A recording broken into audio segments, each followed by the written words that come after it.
and welcome to Kate's Kitchen. Tonight I'm going to be cooking something that you've been asking for. High demand, we're making dessert. That's right, and it's healthy and low fat. We're making Italian vanilla bean panna cotta, and I've got two different toppings. I'm making a chocolate espresso sauce and also a strawberry rhubarb compote. So come on in and let's start cooking. We start with a half cup of milk. I use the reduced fat 2% and put that in a microwave safe bowl and sprinkle 1 packet of the unflavored gelatin and let that sit for 5 minutes.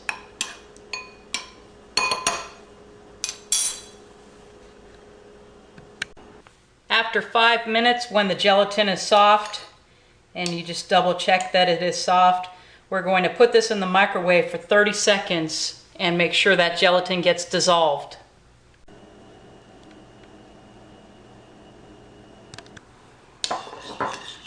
You can see the gelatin is dissolved. That's nice.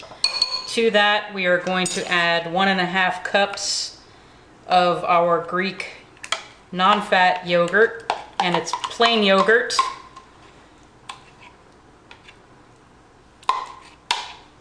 Get that all in there. We're going to add 2 teaspoons of our Mexican vanilla.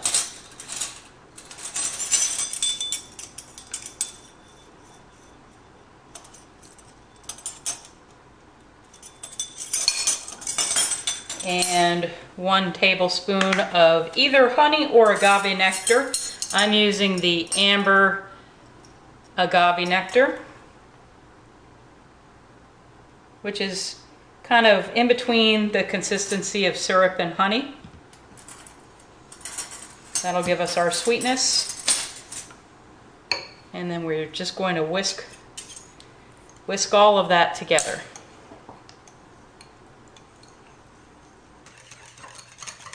When it's whisked, you got a nice smooth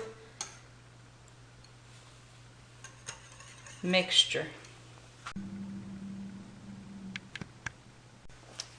Now that everything is nice and smooth, we're going to take our mixture and pour it into our ramekins that have already been lightly oiled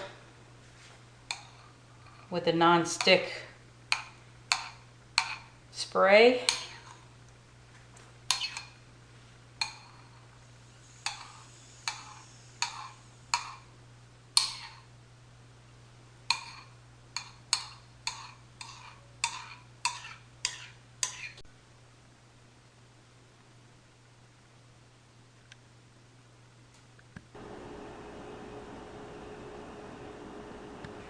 Rhubarb is a vegetable, technically, although in America we've come to accept it as a fruit, and they import it as a fruit.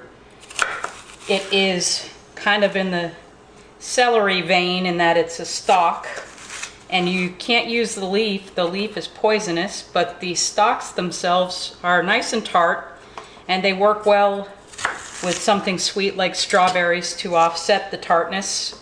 And obviously they're very famous as strawberry rhubarb pie. Today we're making a strawberry rhubarb compote.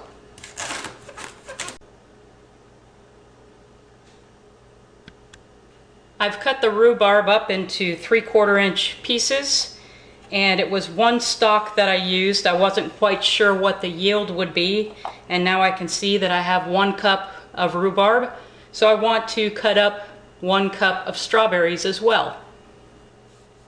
We just want to quarter the strawberries, keep them nice and chunky.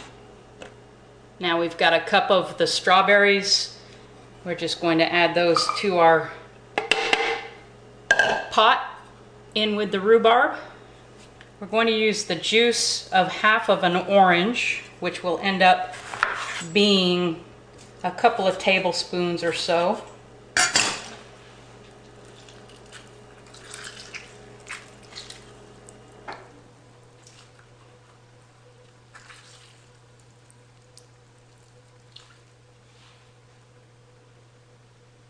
Keep the seeds out. Next, we're going to add about a tablespoon of honey. Don't need to measure it, you can look at it. You just get the right proportion, and then 1 packet of the stevia. And that's it right there.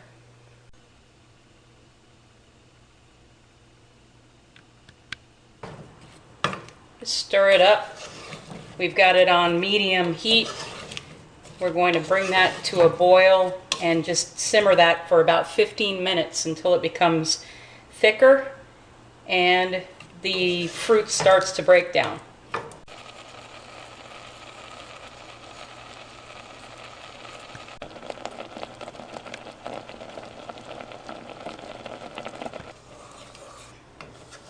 You can see the fruit is breaking down nicely. It's starting to thicken nicely. We still have about 10 minutes to go.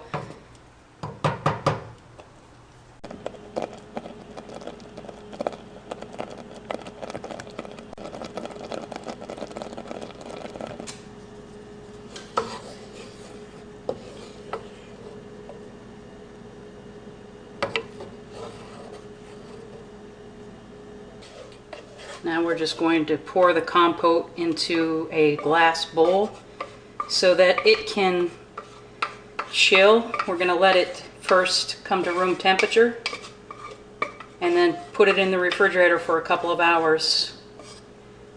It's the perfect amount of thickness, and it's going to get a little thicker as it sits.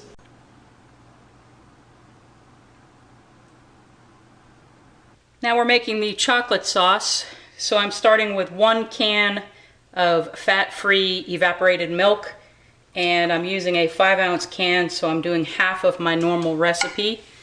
I'm going to whisk in 1 tablespoon of the instant tapioca and just get that mixed in there good. Then I'm going to turn the heat on to low, and I'm going to continue to add my ingredients. Next, I add 1/4 cup of the cocoa powder.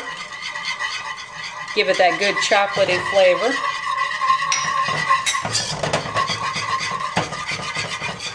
Make sure to whisk it good to get out any lumps.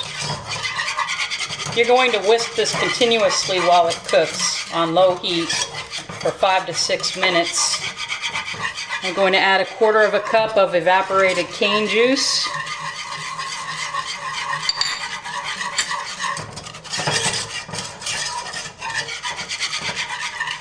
I'm going to add 1/4 teaspoon of vanilla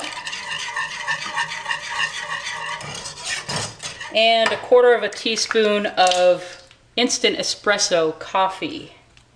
This is going to make a nice espresso chocolate sauce.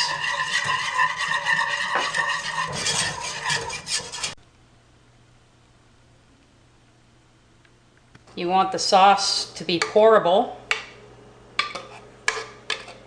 not too thick, so make sure to stop when it's about this consistency right here, and then we're just going to let that cool also.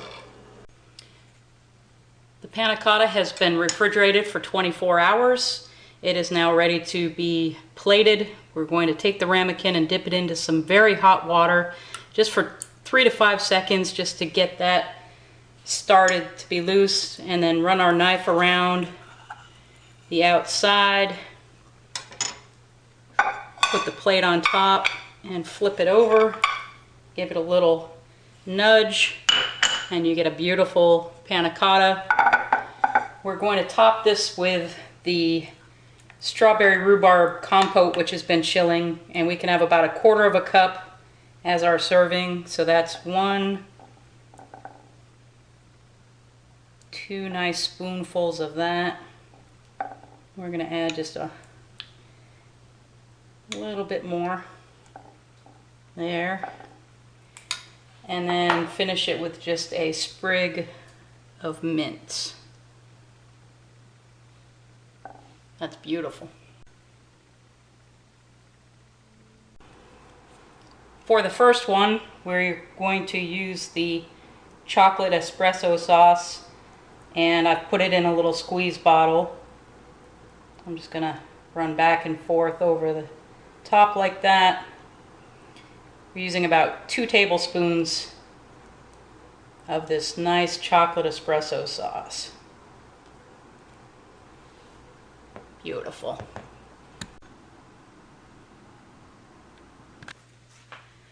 I'm gonna try the Panna Cotta with the strawberry rhubarb compote. The one thing to remember about this, the Panna Cotta by itself is 86 calories and less than a gram of fat. And the compote, the strawberry rhubarb compote, is 25 calories. So altogether, you're looking at 115 calories of smooth, creamy, wonderful, flavorful, just excellent. And even the one that has the chocolate espresso sauce, this one, again, the Panna Cotta has 86 calories. The chocolate espresso sauce has 45 calories. You're right around 150 calories for this dessert. And you get your fix of chocolate and a little coffee flavor. Wow. I think you're gonna like this. You've got to try it. So that's dessert tonight at Kate's Kitchen. Come on back next time. I'm looking forward to cooking with you again.